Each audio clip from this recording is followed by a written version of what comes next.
مەبەستمە زیاتر گفتوگۆ بکەین لەبارەی ئەوەی چی بۆ ئەو پەنابەرانە کراوە کە هاتوونەتە هەرێمی کوردستان ویان ئەوانەی کە لە نێوخۆی سووریادا ئاوارە بوون. بەڕێز پیردەیان جعفەر بەڕێوەبەری کۆچ و کۆچبەرانی دهۆک ڕاستەوخۆ لە دهۆک لەگەڵمان دەبێت. هەروەها بەڕێز ڕەواج حاجی ئەندامی دەستەی کارگەڕی دەستگای خێرخوازی بارزانی لە ستۆدیۆ ئامادەیە. زۆر بەخێر بن.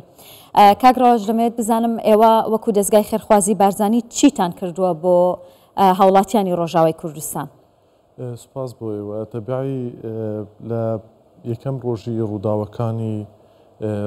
سووریا و بەگشتی ڕۆژاوای کوردستان بە تایبەتی دەرگاکانی هاوکاری لە هەرێمی کوردستان بەڕووی خەڵکی ڕۆژاوای کوردستان کرایەوە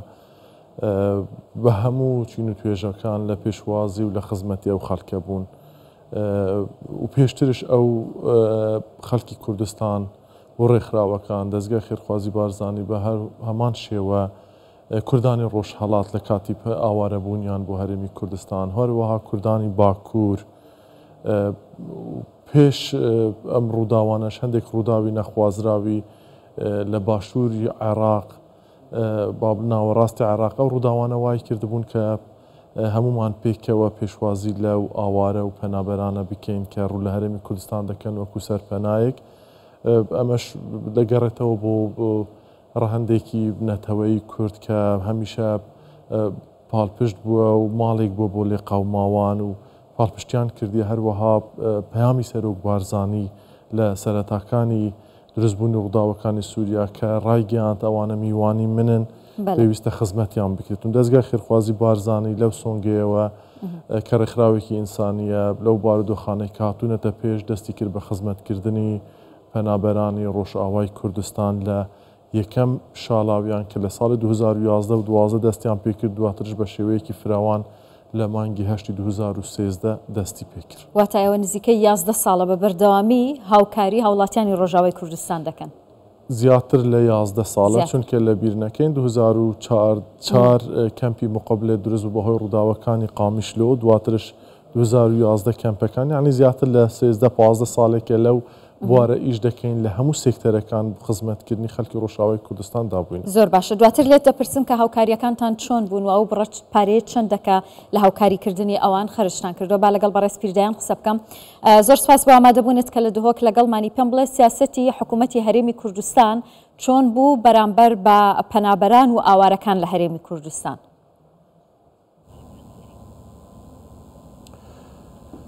زۆر سوپاس بۆ وێ دەرفەتێ. سەڵاو ڕێز بۆ میێوانی تەی خۆشەویست کاکڕەواج. بڕاستی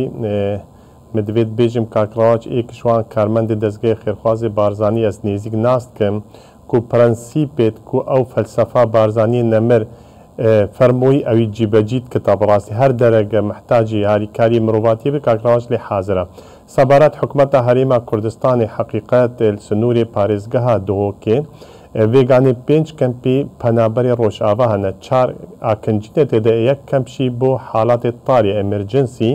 یعنی نێزیکی 85,000 کەس بەس سنووری دهۆکی هەیە خەڵکی مەی ڕۆژئاوانە.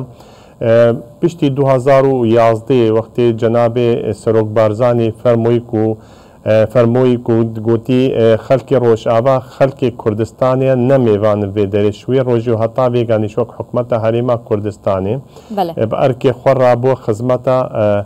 ڤاد خەڵکی مەی ڕۆژئاوا کریە ئونزانن ئەڤەش 2022 وەرە ئەو هەر پێ سکتەری ژیانی نێف کەمپاتە کۆب هەیوانە ملیاری دینارە مەزاقتیێتوانن حکوومەتە هەرێما کوردستانی ئەرکی خۆت بینتە وەکی سکتەری ئاڤەیە، سکتەری کارەبەیە، سکتەری سەخلەمیە، سکتەری پەروەردەیە، ڕاکردنا گلێشیە. بڕاستیە بە مەزاقتێکی زۆرە سەر ئەرکی حکوومەتە هەرێما کوردستانیش 2022 هەتا وێگا ئەم بەردەوامن خزمەتەوانکن هەروسانێشی ئیدارەکردنا کەمپێت سنووری پارێزگەها دۆکێ ئەم و وەک دەستگای ئەم لەگەڵ دەستگای خێرخوازی بارزانی ئیدارەبان کەمپاتکردن هەر پێداویستێکی وان بت و مە پێچێ بێت ئەرک وەک ئەرکی خۆت بینم خزمەتە خەڵکی خۆتکن. بەڕێز پیردەیان وەک دەزانین لە ماوەی ڕابردوودا تەواوی ڕێکخراوە نێودەوڵەتیەکان و تەنانەت حکوومەتی عێراقی شاوکاریەکانیان بۆ ئاوارە و پەنابەران لە هەرێمی کوردستان ڕاگرت. ئێوە چیتان کردووەکو حکوومەتی هەرێمی کوردستان بۆ ئەوەی کە بێ هاوکاری نەبن ئاوارە و پەنابەران؟ بڕاستی ئەستکارم بێژم هەفتەی سەدەی هاریکاریت ڕێکخراوێت خێرخواست کێم بوونە دڤە حکوومەتە عراقی بڕاستی ئەرکێ خۆڕاب لێ مخابنین هەر بەرپرسیوان لێدوان نادن بێژن ئەو دەولەتی زلهێز ئەم نەمەحتاجیوەنە حتا بێژن UN-شی ئەم دەولەتەگە زێدە زەنگینن ما فائیزەکی زێدە هەیە هم زێر هەم یەدەگی پارەیشی لێ مخابنی ئەو دەولەتە وسا تەقیمامەت کن و ئەمشی جز ئەگەنش عراقی الوی حالەتی نە عراق هاریکاریت گەهین تەمایە نە ئەو دەولەتێت کو سەپۆرتە دەڕێکخراوێت خێرخواست کن ئەوێ UN بە گرێدای ئەوانشی هاریکاری خۆ کێم کنە پشتی فترة دريجة بت إقدو أو حدثت بوير نوتشيت بنواجي مثلا شر روسيا وأوكرانيا شر غزة أفا تأثيرها مظنة فيجا أفل روش آوار رودايل سوريا تأثيرها مظنة دبتا كودستي هاريكاريش مرة كيم بتكلم لي أما حكومة هريمة كردستان أم بردوام أم ناهلنا أو فراغ تشيبو أم برد كنا هفكاري الجل دزجي خير خوازي بارزاني إدارة بان كامبا أم ناهلنا هيش كي ماسيك الوان بالتايبت وجه او سكتري من امجه بداي راسي مزاختيك زوره نكيمه سرارايك وك حكومه هريمه كردستان بين وضع ماشي ابوري نو صاي باشا لي وجه جناب سرو قوتي هاجا منانا كبت امدكنا قد قتك بوما قتك بو خلك ما يروش هذا دي خدمته وان بله دست خوش برس پیردیان دگر مولات کاغراج دتوانی پیمان بلی اگر بمانگانه بیاخد سالانه قباری هاوکاری دزگای خیرخوازی بارزانی چند بو اوان تەبعی لە بەپێی قۆناغەکانی کە بەسەر وەزعی کوردستان و هەروە هاتنی لێشاوی پەنابەران و گەڕانەوە و ڕووداوەکانی ناو ڕۆژئاوای کوردستان هەیە ڕەنگە نەتوانین خەملانێکی بۆ بکەین چون تەبعی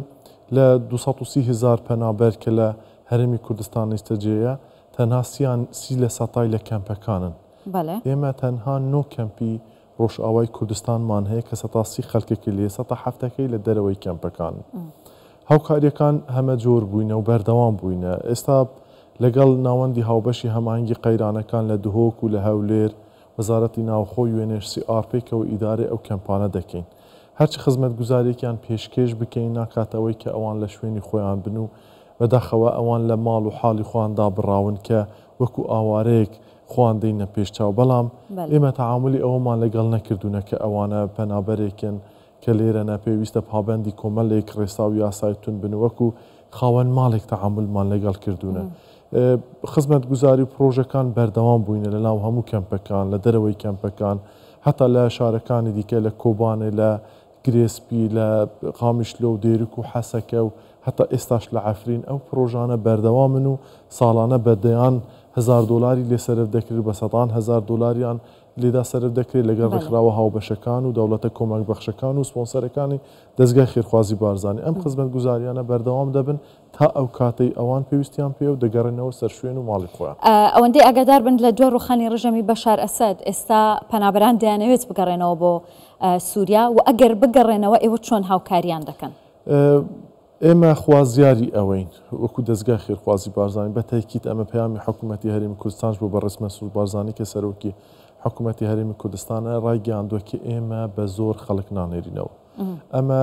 قسەی کۆتاییە لەسەر ئەم بابەتە خەڵک ئازادە لە گەڕانەوەی خۆیان بەڵام زۆرێک لە وڵاتان هەر لەگەڵ ڕوخانی ڕژەمی بەشار ئەسەد پێدانی مافی پەنابەرێتیان ڕاگرد یاخود داوا لە هاوڵاتیانی سووریا دەکەن بگەڕێنەوە بەڵام هەرێمی کوردستان هێشتا ئەوەی بۆ کردوونەتە ئارەزومەندانە ئەوە بۆ وڵاتانی بیانی وەکو بابەتێکی سیاسیە کاری لەسەر دەکەن بۆ کوردستان و هەرێمی کوردستان بابەتێکی نەتەوەییە بابەتێکی ئینسانیە بابەتێکی تەواو پێکەوە بەستانێکی نەتەوەییە بێکەوە ناتوانین زەخت لێ بکەین ناتوانین بە زۆری کەس بنێرینەوە هەروەها هاوکاریان دەبین کەوان بگەڕێنەوە سەر گوند و وار و شار و باژێڕی خۆیان ئێمە بە تاکید لەوێ هاوکاریان دەکەین پاڵپشتیان دەکەین بەڵام بەداخەوە لە ڕۆژئاوای کوردستان ئێمە ناتوانین کار بکەین ئەوەی کە تاکە شوێن کە ئێمە لی کار بکەین شاری عەفرینە ئۆفیسی دەستگای خێرخوازی بارزانی خزمەتێت تا ئێستا دەسەڵاتدارانی پەیەدە ئیدارەی خۆسەری کە لەوێ هەیە ناهێلی دەستگای خێرخوازی بارزانی ئیش بکات ئێمە دەستگای خێرخوازی بارزانی لە چەند وڵاتی جیهان ئیشمان کردو ئێستا لە ئامادەکارینە ئەگەر دەرفەتە پێش لە حەلەب لە دیمەشق کار بکەین ڕێگە پێدراون بەڵام لە ڕۆژئاوای کوردستان ناهێلن منازەمەیەکی خێرخوازی نێودەوڵەتی کوردی کەواتە ئێوە ئێستا دەتوانن لە شارە جیاوازەکانی دیکەی سووریا کاری خێرخوازی خۆتان بکەن بەڵام لە ڕۆژاوای کوردستان ناتوانن بەداخەوە لە هەموو شارەکانی سووریا توانین ئیش بکەین تەنها ناتوانین لە ڕۆژئاوای کوردستان کە لە ژێر دەسەڵاتی پێدەیە کار بکەن. هۆکارەکەی چییە؟ پێویستە لەوان بپرسین کە هۆکارەکەی چییە. ئێمە زۆر هەوڵمانداوە وەکو دەستگای خێرخوازی بارزانانی بۆ ئەوەی بتوانین لەوێ کار بکەین کە دەبیتە هۆکارێک بۆ گەڕانەوەی خەڵکەکە بۆ ڕۆژئاوای کوردستان، بەڵام بەداخەوە تەنها پێیان گوتینە چاوەڕێ بکەن و بە پێ ڕێکارەکان و ئێمە زیاتر لە 11 ساڵە چاوەڕوانی ئەو وەڵامی ئەوان دەکەین. باشە، دواتر لێت دەپرسم کە لەگەڵ حکوومەتی نوێی سووریا چۆن کار دەکەن. دەگەڕێمەوە لای بەڕێز پیردەیان. ئەگەر پێم بڵێیت ئێستا ژمارەی پەنابەران چەندن لە هەرێمی کوردستان؟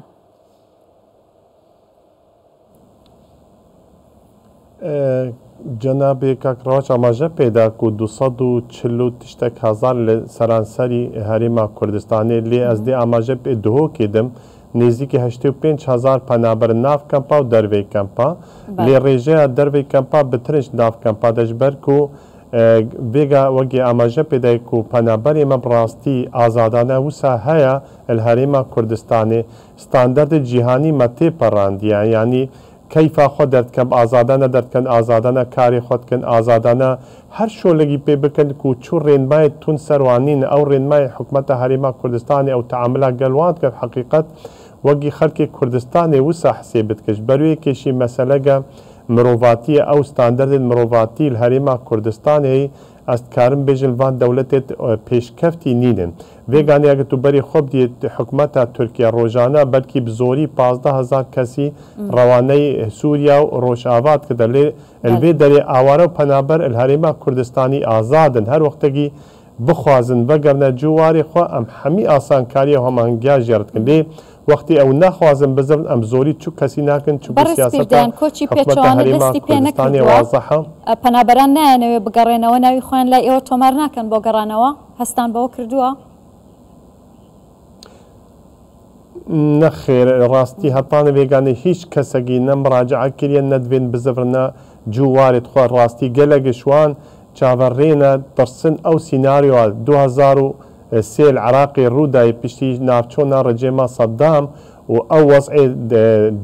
پەیدا بووی پەقینە و کوشتنە خەڵکی و هەتا وێگەنیش حکوومەتە عراقی درستی ئەو نەولەومانێ گەلە گەشوان چاوەڕێنە و ترسنە ئەو سیناریۆ عراقی ڕوودای سووریا ڕۆژئاواشی ڕووچەنگ و وەزعەکە هێش نەی سافیە لەومە خەڵکێک مەترسی سەر ژیانان هەیە و نکارن بەگەرن و بریارە خۆ نەدانە مڕاجعامەشی نەکردە لەومانێشی ئەمشی چاوەڕێی وەسعێ وێ دەرێنە سووریا بگشتی و ڕۆژئاواشی کادێ چاوەڕوودت ئەمشی لێ دەرێ وەک حکوومەتە هەرێما کوردستانی وەک ڕێبەریە کۆچ کۆچبەرە لەگەل ناوەندا گشتی ئشرافی سەروان کەمپێت سنووری دهۆکێتکن هەماهەنگیر گەل دەستگای خێرخوازی بارزانانی چاوەڕێی ڤانوەس سووریانە بگشتی و ڕۆژئاوا کادێ چڕوودەت. ئێوە پێشبینی دەکەن کە بەهۆی ئەو دۆخانێ و خۆیی ئێستا لە سووریا تۆ تا ئاراوە جارێکی دیکە چ لە ڕۆژاوای کوردستان چ لە نێوخۆی سووریا پەنابەر بێتەوە بۆ هەرێمی کوردستان؟ وەک حکوومەتە هەرێما کوردستانی تایبەتە سەرپەرشتیە جەنابێ وەزیری ناوخۆ ڕاستی ئیعازدانەمە هەمی ئامادەکاری بێنەکردن هەگەر هات و دیسانێ پێ لەگە پەنابەرە بێنە قەستە هەرێما کوردستانی بکەن ڕاستی لێ دەرێ ئەم چاوەڕێنە ڕاستی هەگە وەزە لە سووریا خەربەتی ئەکیید سەدا سەد هەگە شەڕێک ڕوودا خودێنە کرد دیسانێ خەلکەگی ژمارەگە زۆرە خەلکی سووریا و ڕۆژئاوا دێ قەستە هەرێما کوردستان دێن چنگۆ ڕاستی ئەف پەناهی و ئارامیە لە هەرێما کوردستانی هەی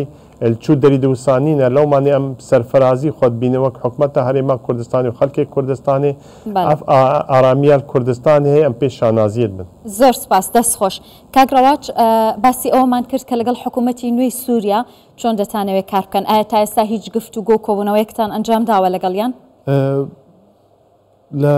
چەند ڕۆژی ڕابردوو بە فەرمی پەیوەندیان پێوە کردین کە ئێمە بتوانین لە حەلەب کار بکەین. کوردێکی زۆر لە حەلەبە تەبیعی زیاتر لە 150,000 لەیە ئافرین وەکو قەزایەک ئیداریان سەر بە پارێزگای حەلەبە پەیوەندی بە ئێوە کرد لە فەرمانگەیەکی تایبەت هەیە بە ڕێکخراوەکان و پەرەپێدان پێشترش گفتوگویان کردبوو کە ئێمە بتوانین هاوکاریان بین لەو بابەتانە هێشتا ئەو بابەتە دیراسە دەکرێتن پێویستی بە دیراسەکردنێکی ورد هەیە باردۆخەکان گۆڕانکاری بەسەردادێتن بە پێی تێپەڕبوونی کات بەڵام بێگومانیەوە پلانی خۆتان بەتەکیت پلانمان هەیە و کاری لەسەر دەکەین لە کاتی پێویستدا ڕای دەگەین و بۆی بتوانین خزمەت بکەین لە هەر شوێنێک کە پێویستی بێتن هۆکاری نەگەڕانەوەی سەرەکی خەڵکەکەی کە لە باشووری کوردستان ئەو 230 هەتا 40-50 هزار کۆچبەرەی کە هەیە پەنابەرێک کە هەیە خۆشبەختانە ڕوونەدانی هیچ ڕەتفعلێکی عنسوریە لە هەرێمی کوردستان دژی ئەوان ئەگەر بێچەوانە تەماشا بکەین لە وڵاتانی دەوروبەری سووریا ڕوبەڕووبوونەوەیکی زۆر توندی عنسوری نەژادی بەرامبەریان کراوە هۆکارێک بووە کە بە پەلەپەل بگەڕێنەوە ئەگەر بارودۆخشیان نەگۆڕابی خاڵی دووەمیشیان ئەوەیە لە ڕۆژئاوای کوردستان کە خەڵکی پەنابەر ئێستا لە باشووری کوردستان خەڵکی ڕۆژئاوای هیچ گۆڕانکاریەکی سیاسی ڕووی نەداوە کە ئەوان بڕووبکەنەوە شار و ناوچەکان زۆر سپاس دەکەم بەڕێز ڕەواج حاجی ئەندامی دەستەی کارگەڕی دەستگای خێرخوازی بارزانانی هەروەها بەڕێز پیردەیان جعفەر بەڕێوەبەری کۆچ و کۆچبەرانی دهۆک سپاس بۆ ئێوە.